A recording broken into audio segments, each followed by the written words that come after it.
اخشناننا نا نا نا نا اخشناننا نا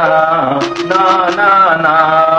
اخشناننا ته یې شرما دا ولې داسې په سندرو ګډاګانو پورته راننوتې ولې د پلار واده دی څه ویم بیبي جانې زما قسمت کې دا خوشحالي چېرته ده چې د داجي مې واده او زه پکې تاویږم او راتاویږم او دا سندره ویم چې اخشناننا نا نا نا نا اخشناننا وړو حیا نشته ته خو چې سهار تلې نو تا وې چې زه سکول ته ځم چې د لسم د نتیجې نه ځان خبر کړم ته لاړې ویم بیبي جانې هماغه دین خو رالم که نه دا هار نینې نه نو دا هار د څه دی د سکول ټول استادان سره د هیډ ماسټر راغون شو او راته ویل چې چنګل خانه بچي افرین شه ستا په مور او پلار شه چې ستا غوندې سخیار صلاح خان زوی خو دې ورکړی دی او دا سیرې راته غاړه کې واچوله نه نو دا څه خبرې بیبي ویم نن سبا چا سره بد کول اسان دي او نیکي کول ډېر ګران نو تاسو نیکي وکړه چا سره بیبي اول خو زما مبارک شه او بیا ستام چې دا زوی دې په فرست ډیویژن کې پاس شو څه ته پاس شوې وای بچې شکر دی ګوره ما خدای پاک ته ډېر سوالونه کړي چې خدایا دا زوی مې په نهم ځل خو پاس کې شکر دی چې پاس شوې پلار به دې ډېر خوشحاله شي رشته داجي مې څه شو هغه ښار ته تللی دی پنشن پسې خو بیبي جمیلې نه دی فیل شو سوی دا خو ډېر بد شو ډېرې ژړل که نه بیبي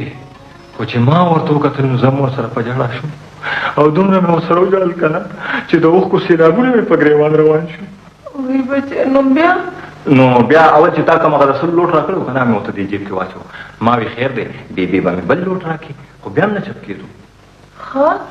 نو بیا بس بیبي زړه مې ورته راډک شو او ورته مې وی چې چوچار وره ته غم مه کوه زما دا د فسټ ډویژن ډکه جولۍ نمبر یې ته واخله خیر دی زه خو په پیل کېدو هسې مه مخته یم بل کال له به پاس شم خو چې ته پاس شي بس بیبي خپله ډکه جولۍ نمبر یې مې راواغستې او د چوچا جولۍ ته مې لکه د جوار ور وویشتې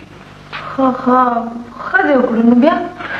نو چې استادانو دا جذباتي ننداره وکړه چې چنګل خان دومره غټه قرباني ورکړه نو په اوږو یې اوچت کړم او خلکو چغې کړې چې چنګل خان زنده‌باد چنګل خان زنده‌باد او د شاباشۍ دا امیل یې راته غاړه کې واچو ښه دې وکړو بچی نو ویم بیبي د داجي شمله مې اوچته کړه اوس چې کلي کې ګرځي که نه نو سر به یې د فخر نه اوچت کړي څوک یې هلکه علم خان یم السلام علیکم وعلیکم سلام بچې په خیر راغلې جنیت په ایمان چې اخبار کې مو کتل چې په نهم ځل په ټولو پړتو کې فیل شو نو ډېر خفه شو څه ته فیل شوې او نه بیبي اصل کې دې وخت نو چې ما چوچا له خپلې نمبرې ورکړو چوچا خو په فسټ ډیویژن کې پاس شوی نو تا ته څه پته راغله ما خپلې ټولې نمبرې ورکړي که نه نن ولې چپ شم خبره څه ده خبره دا ده که نه چې ټوله خبره به نه تا اړو خبر نه شوې بیبي خبر ځکه نه 100 روپۍ راکړه نه وړو لکه نور وړه راوړي نو 100 روپۍ 50 ورسره نور م راکړه که نه ګوره پاس شوی ما نو 50 سله پاس شوی نه یم مټۍ به نه راوړم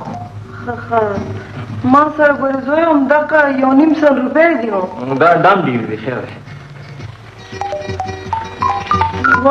ترور بیبي خبره وړم راوړم که نه او تا به هم په ټوله خبره پوه کړم